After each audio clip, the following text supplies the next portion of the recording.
Morning, नमस्कार। कैसे हैं आप सब लोग? मैं तो हूँ बहुत अच्छी और आप भी अच्छे रहें, खुश रहें, सलामत रहें, यही भगवान से दुआ करती हूँ। और आज के ब्लॉग का आरंभ करती हूँ। तो आज का ब्लॉग एक्चुअली सुबह बहुत जल्दी शुरू हो गई थी वैसे तो मेरी, पर मैं कोई वीडियो शूट नहीं कर पाई क्योंकि आज बहुत जल्दी थी। एक्चुअली हमारी टर्न थी आज, जो हमारा ग्राम देवता होता है उसकी पूजा करने की। तो टर्न होती है जो महीने बाद साजा बोलते हैं हमारे, उस साजे को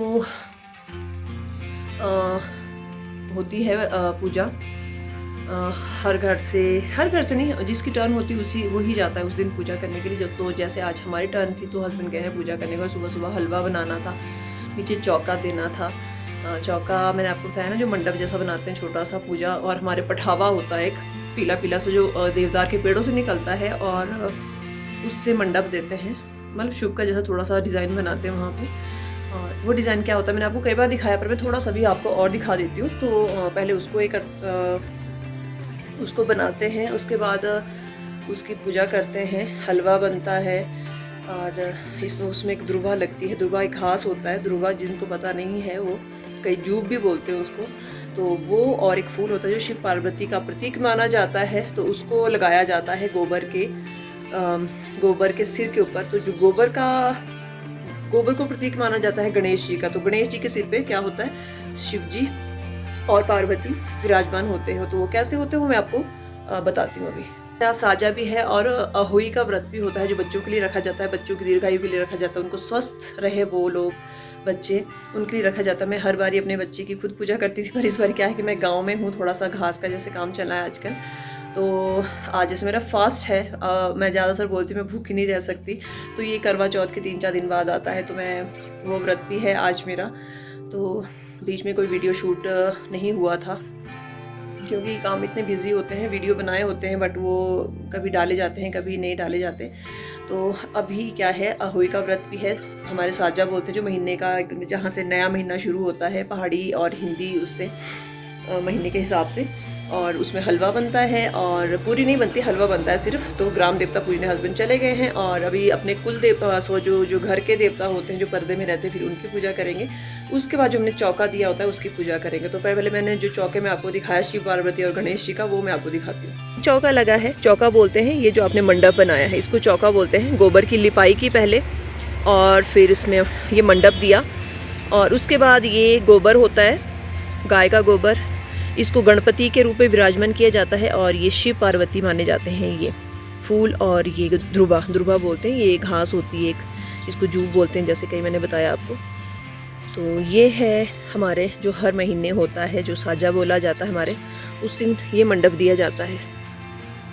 रिवाज काफ़ी लोगों को फनी लगते होंगे, पर इसमें एक आस्था है भगवान के प्रति लोगों की, और वो आस्था टूटनी नहीं चाहिए। तो ये छोटी छोटी चीज़ें, और ये चौका हुआ, हलवा बनाना हुआ, अपने पूजा करना हुआ, और जैसे हमारे इंस्ट्रूमेंट होते हैं, इंस्ट्रूमेंट में जो देवता जी के होते हैं उनकी पूजा की जाती है आज के दिन जिनके घर में वो रहते हैं। मतलब बहुत सी ऐसी छोटी मोटी ऐसी चीज़ें होती हैं जो पहाड़ों में अभी तक बरकरार है। कुछ लोग इसको अंधविश्वास मानते हैं, पर ये आस्था का प्रतीक होता है, तो अंधविश्वास नहीं होता। हाँ, अंधविश्वास होता है कि आप जादू टोना उसमें भरोसा करते हो, और जैसे लेडीज़ का सिर ढकना शुभ माना जाता है, मतलब सिर ना ढकना शुभ माना जाता है।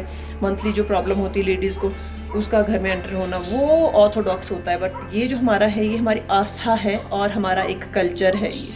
और ये वाला डिब्बा है, 100 साल पुराना डिब्बा है, इसमें ही हम ये रखते हैं, जिसको पठावा बोलते हैं, जो देवदार के पेड़ों से निकाला जाता है।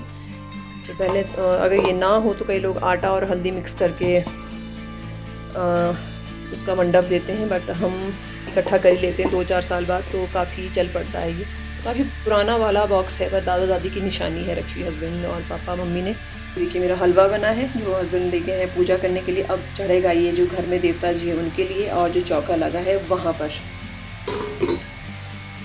और ये देखिए ये आ चुके हैं पूजा करके अपने ग्राम देवता के। हाँ, उसको क्या बोलते हैं, उसको ग्राम देवता को थानी क्या बोलते हैं, देवरी। हाँ, देवरी।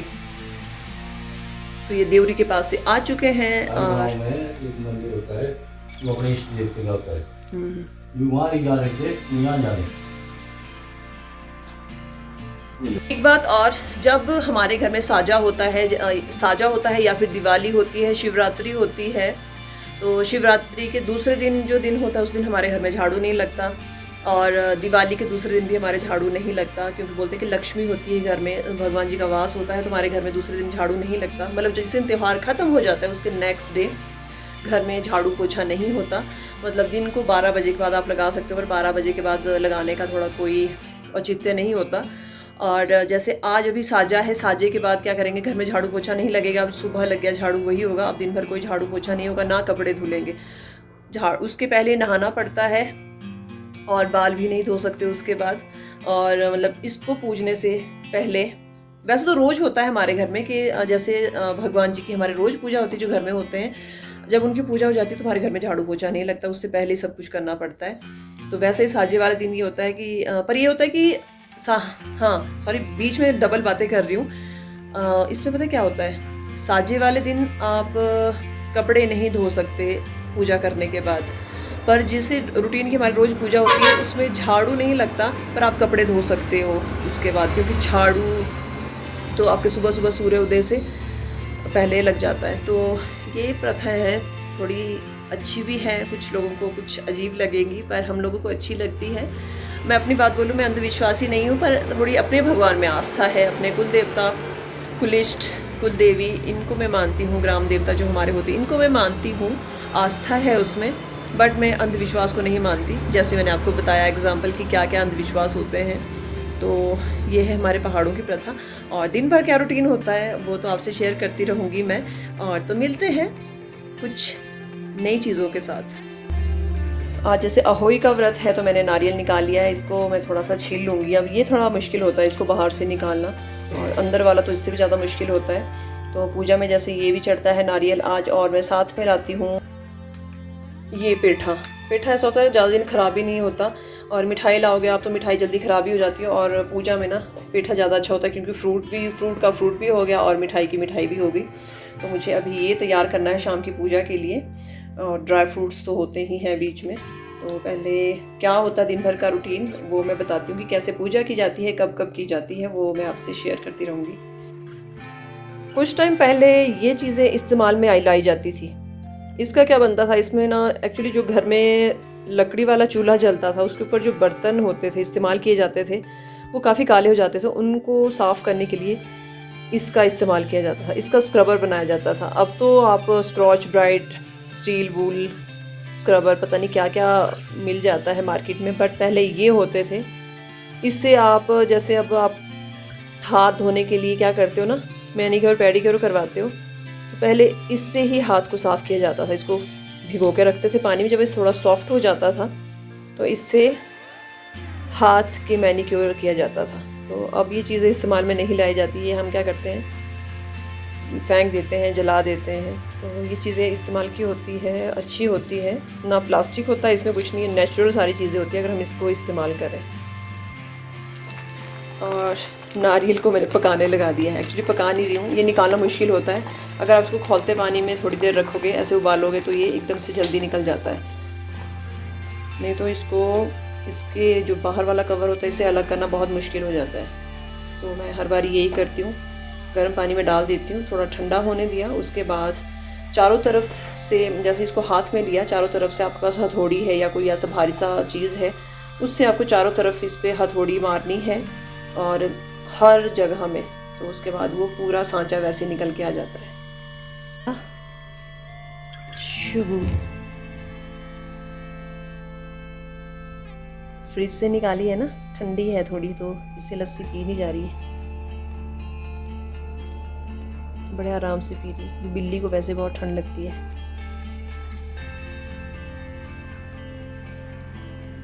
अभी देखो शाम के लिए जैसे वक्त नहीं लगेगा मुझे, तो यहाँ पे आधे काम शाम के अभी निपटा के जा रही हूँ। उसमें क्या क्या कर रहा है मैंने, ये देखिए, जो लेबर है उनके लिए मैंने दाल बना दी है, मिक्स दाल, वो मैं बाल्टी में ले जाऊँगी। एक्चुअली टिफ़िन में इतने लोगों का, 5-6 लोगों का खाना नहीं आता, और साथ में मैं ना शाम को मुझे बनानी है गंढियाड़ी, तो मैं गंढियाड़ी को अभी फ्राई करके रख देती हूँ, क्योंकि फ्राई करके रहेगा तो फिर मुझे इजी होगा, शाम को सिर्फ मुझे आके छौंका लगाना है। और साथ में मैं बनाऊँगी ये छोले मैंने उबाल लिए, पंजाबी छोले बनाऊंगी। एक्चुअली बेटे को बहुत पसंद है, तो अभी तो खैर वो नहीं है यहाँ अभी मेरे पास, वो शिमला में है। पर मैंने उसको बोला था अगर कुछ स्पेशल ही करना होगा, आमू को बोलना, पर आमू जैसे मतलब थक जाते हैं, नहीं बना पाते, तो मैंने ऐसे बोला मैं क्या ऑर्डर कर लेना, घर पे मंगा लेना। तो मना कर रहा था कि जब आप शिमला आओगे तो आप बना के खिला देना। तो अभी मैं इसमें पंजाबी छोले बनाऊंगी। और जैसे पापा पंजाबी छोले में से चबाए नहीं जाते, वो गंढियाली बहुत पसंद करते हैं, तो उनको थोड़ा सा अपने मायके वाले स्टाइल में गंढियाली बनाऊंगी आज। तो शाम को कैसी बनेगी क्या है वो शायद शेयर नहीं कर पाऊँ, क्योंकि शाम तक होते होते ना मतलब बहुत थक जाते हैं, क्योंकि व्रत भी है। क्योंकि ये वाला व्रत भी बिना जल के होते निराहार होता है, इसमें आप कुछ भी खाना पीना नहीं है। जैसे आप सुबह सरगी खाते हो वैसा इसमें भी ऐसा ही खाना पड़ता है आपको, मतलब कुछ खा लिया ताकि मतलब खाने का ये नहीं तो जब ना भी खाओ। मैंने सुबह दूध ले लिया था और 4 बजे उठ के, तो उसके बाद रूटीन तो उसके बाद उठने के बाद 5:30 बजे से स्टार्ट ही है। 5:30 बजे उठी थी आज, तो लगातार लगा ही है काम। तो अभी मुझे खेत जाना है और लेबर को खाना भी देना है। उसके बाद पूजा भी शायद मुझे वहीं पे करनी पड़ेगी आज, क्योंकि लेबर को 3 बजे चाय देनी होती है और 3 बजे पूजा होती है इसकी, जो सूर्य अस्त से पहले होती है। तो वहीं पे पूजा करूँगी और फिर शाम को थोड़ी जल्दी आ जाऊँगी, क्योंकि ये वाला व्रत होता है, इसको आप तारा देख के, जो पहला तारा निकलता है उसको देख के आप खाना भी खा सकते हो, उसको पूजते हैं। पर खाना तो इतनी जल्दी नहीं खा सकते, पर थोड़ा सा 1 घंटा लेट खाना खाना पड़ेगा। तो अभी ये फ्राई कर लेती हूँ। थोड़े ब्राउन हो ही चुके हैं, अब इनको निकाल दूँगी, क्योंकि ज़्यादा अगर मैं इनको ब्राउन करूँगी तो कड़वापन आएगा। तो हो गया है सख्त, क्योंकि मैं जैसे इसमें ये टच कर रही हूँ ना, काफ़ी ये देखो साउंड आ रही है, तो इट मीन्स कि ये पक चुके हैं, ब्राउन हो चुके हैं, पक चुके हैं। तो इसको मैं निकाल लेती हूँ। तो अभी मैं खेत में काम कर रही हूँ, लहसुन के बीच में। ये देखिए लहसुन, ये लहसुन मैंने लहसुन आपको वीडियो में दिखाया था, उसके बीच में घास उग गई है, तो इसमें से ऐसे घास साफ़ करना पड़ेगा। यहाँ का तो मैंने घास साफ़ करके रख दिया है। देखो पर लहसुन इतना अच्छा नहीं है और पतला पतला सा लगा है। और ये देखो धनिया जो मैंने आपको दिखाया था ना, इस तरीके से लगाते, तो वो इस तरीके से लगता है, जो मैंने आपको 5 उंगलियों से दिखाया था कि कैसे लहसुन लगता है। 5 उंगलियों से आपको लाइन में लगाने की जरूरत नहीं, तो वो इस तरीके का लगता है, फिर गुच्छों में ऐसा बंच जैसा बनता है ऐसे। इसको निकालना भी ईजी होता है फिर। और ये लहसुन यहाँ भी है, और ये कह रही है अभी मेरे साफ़ करने को। देखो इसमें घास ही घास उग गई है पूरे, और अभी और लोग घास काट रहे हैं। देखो ये काट के यहाँ रखा है ये वाले खेत में। यहाँ नीचे कल काट लिया था मक्की से, नीचे वाले खेत में इधर को काट के खाली कर दिया है। मक्की तो अभी हरी है वैसे भी, नहीं इसको थोड़ा लेट से निकालेंगे क्योंकि राजमा है अभी इसमें। और यहाँ पे पूजा की तैयारी हो रही है। जैसे मैंने आपको सुबह भी बताया था अपने पहले ही वीडियो में कि मैं घर पे नहीं आ पाऊँगी 3 बजे, जैसे उनको चाय देने का टाइम होता है लेबर को, तो मैंने उनको चाय देनी थी। उसके बाद मैंने पूजा अपनी यहीं पे स्टार्ट की, क्योंकि सूर्य अस्त से पहले ये पूजा करनी पड़ती है। और हाथ में मैंने चावल ले लिए हैं, वो चावल जो होते हैं वो टूटे हुए नहीं होने चाहिए, तो मैं उनको छांट रही थी। एक नगर में साहूकार रहा करता था। उसके 7 लड़के थे। एक दिन उसकी स्त्री खदान में मिट्टी खोदने के लिए गई। वहां ज्यों ही उसने जाकर कुदाल मारी, त्यों ही सेही के बच्चे कुदाल की चोट से सदा के लिए सो गए। इसके बाद उसने कुदाल को स्याहू के खून से सना देखा, तो सेह के बच्चे मर जाने का बड़ा दुख हुआ, परंतु वह विवश थी, क्योंकि यह काम उससे अनजाने में हुआ था। इसके बाद वह बिना मिट्टी लिए ही खेत करती हुई अपने घर चली गई। उधर जब सेह अपने घुरकाल में आई, तो अपने बच्चों को मरा हुआ देखकर नाना प्रकार के विलाप करने लगी और ईश्वर से प्रार्थना की कि जिसने मेरे बच्चे को मारा है उसे भी इसी प्रकार का कष्ट होना चाहिए। तत्पश्चात सेह के श्राप से सेठानी के 7 लड़के एक ही साल के अंदर समाप्त हो गए, अर्थात मर गए। इस प्रकार अपने बच्चों को असमय काल के मुंह में सामने जाते देख सेठ सेठानी इतने दुखी हो कि उन्होंने किसी तीर्थ पर जाकर अपने प्राण गवा देना उचित समझा। इसके बाद वे घर छोड़कर पैदल ही किसी तीर्थ की ओर चल दिए और खाने की ओर कोई ध्यान न देकर जब तक उनके सांस थी तब तक वो चलते रहे और वे पूर्णतः अशक्त हो गए, तो अंत में मूर्छित होकर गिर पड़े। उनकी दशा देखकर भगवान करुणा सागर ने उनको मृत्यु से बचाने के लिए उन्हें मूर्छित पापों का अंत किया और इसी अवसर में आकाशवाणी हुई कि हे सेठ, तेरी सेठानियों ने मिट्टी खोदते ध्यान न दिया और सिंह के बच्चे मार डाले। इसके पश्चात तुम्हें अपने बच्चों को दुख देखना पड़ रहा है। यदि अब पुनः घर जाकर तुम मन लगाकर गौ की सेवा करोगे और अहोई माता अजगता देवी का विधि विधान से व्रत आरंभ कर प्राणियों पर दया रखते हुए स्वप्न में भी किसी को भी कष्ट नहीं दोगे, तो तुम्हें भगवान की कृपा से पुनः संतान का सुख प्राप्त होगा। इस प्रकार आकाशवाणी सुनकर सेठ सेठानी कुछ आशान्वित हो गए और भगवती देवी का स्मरण करते हुए घर को चले गए। इसके बाद श्रद्धा भक्ति से न केवल अहोई माता के व्रत अपितु गौ माता की सेवा करना भी आरंभ कर दिया तथा जीवों पर दया भाव रखते हुए क्रोध और द्वेष का सर्वथा परित्याग कर दिया। ऐसे करने से के पश्चात भगवान की कृपा से सेठ सेठानी 7 पुत्रों वाले होकर अगणित पुत्र सहित संसार में नाना प्रकार के सुखों का भोग कर स्वर्ग चले गए। और ये होता है लहसुन साफ करने का तरीका।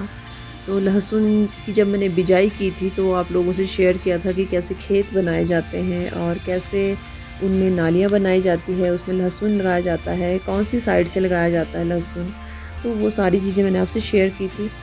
और उसके बाद बहुत ज़्यादा बरसातें हुई यहाँ नहीं, जो हिल स्टेशन है वहाँ पे बहुत ज़्यादा बारिशें हुई। तो उसकी वजह से क्या हुआ, जो लहसुन लगा के रखी थी वो तो अच्छे से लग गई, बट उसमें जो घास की ग्रोथ है ना वो बहुत ज़्यादा, इतनी घनी घास लग गई थी। तो इसके बीच में जो गोबर डाला होता है, जो आपको थोड़ा सा ब्लैक ब्लैक दिख रहा है बीच में, वो गाय का गोबर डाल के रखा है। उसकी वजह से क्या हुआ कि सारी खुराक ना उस घास को लग रही थी। अगर मैं उसको, ये खरपतवार होते हैं, अगर मैं उसको नहीं निकालती तो फिर लहसुन अच्छे से ग्रोथ नहीं करता। तो इसलिए मैं शाम के वक्त और लोग घास काट रहे हैं और मैं लहसुन की जो क्यारियाँ थी उसको साफ़ कर रही थी, क्योंकि बहुत ज़्यादा घास था। और जैसे पहाड़ों में होता है कि दिन जैसे ही ढलना स्टार्ट होता है, ओस गिरनी शुरू हो जाती है, तो काफ़ी गीला हो गया था घास और ग्लव्स मेरे पूरे गीले हो चुके हैं। और काफ़ी सारा एरिया मैंने कवर कर लिया है, मतलब साफ़ कर लिया है घास, और थोड़ा सा ये वाला एरिया रह गया मुझे घास साफ़ करने को। दिन भर का रूटीन तो हो गया, काम भी हो गया, लेबर के साथ काम भी कर लिया, अपना गुड़ाई भी कर ली लहसुन की। और जब शाम को घर पहुंची तो काफ़ी लेट हो गया था, क्योंकि जो पहला तारा निकलता है उसकी पूजा की जाती है। और मैं थोड़ी लेट थी, तारा तो आसमान में ही था वो, तो उसकी पूजा की और बस अच्छी बातें की भगवान से, कि मन में ही कि भगवान बस ये इच्छा पूरी करना, वो इच्छा पूरी करना, बस भगवान ऐसे ही सबकी इच्छाएं पूरी करता है।